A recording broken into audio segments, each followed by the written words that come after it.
गरीब बहू के लिए सास लाई लाखों की ड्रेस। गरीब पल्लवी मंदिर के बाहर गरीबों को खाना खिला रही है। भैया 2 पूरी और ले लीजिए ना। नहीं बिटिया, बस मेरा पेट भर गया। खाना बहुत ही स्वादिष्ट बना है। जी शुक्रिया, पर आप थोड़ा और खाते तो मुझे अच्छा लगता है। बिटिया, तू इतने प्यार से हमें खाना खिलाती है कि खाने से ज्यादा तेरे प्यार से हमारा पेट भर जाता है। दूर से सभी पंडित आपस में बात करते हुए, ये बिटिया 18 साल की उम्र से इस मंदिर में अपने हाथ से खाना बनाकर गरीबों को खिलाती है, जबकि ये खुद भी गरीब है। पंडित, हाँ सही कहा तुमने। ये लड़की बहुत ही दयावान है। इसके हृदय में प्रेम की भावना है लोगों के प्रति। दूसरी तरफ पल्लवी के पिता किसान का काम कर रहे होते। चलो, दिन भर की मजदूरी तो हो ही गई है। अब इतने पैसे तो आ ही जाएंगे जिससे मेरा परिवार पेट भर खाना खा लेगा, और मेरी बेटी जिसे गरीबों को दान करने की आदत है वो भी कुछ दान कर देगी। वही शाम को पल्लवी मंदिर से घर आ रही होती है, जहाँ पड़ोस में शादी का टेंट लगा हुआ होता है। पल्लवी खुशी खुशी घर आकर, माँ, बाहर शादी का टेंट लगा है, क्या इस शादी में हम भी जा रहे हैं? हाँ बेटी, न्योता तो हमें भी मिला है। जा, तू भी तैयार हो जा।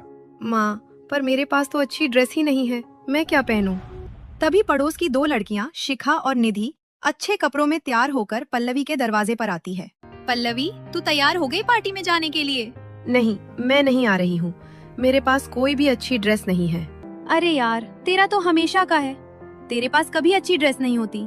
मेरे पास भी नहीं है। कोई बात नहीं, तुम लोग जाओ, मैं नहीं आ रही हूँ। माँ, आप चली जाओ, वरना उन्हें बुरा लगेगा। अब इसी तरह कपड़ों की वजह से पल्लवी को कई पार्टी, फंक्शन, दोस्तों की ट्रिप कैंसिल करनी पड़ती है। इसी तरह एक दिन पल्लवी की फ्रेंड का जन्मदिन होता है। माँ, आज मेरी सबसे खास दोस्त का जन्मदिन है, लेकिन मेरे पास एक भी अच्छी ड्रेस नहीं है। बेटी, खास दोस्त हमेशा खास होते हैं। उनके आगे कपड़ों को थोड़ी देखा जाता है। तेरे पास जो है तू वही पहन के चली जा।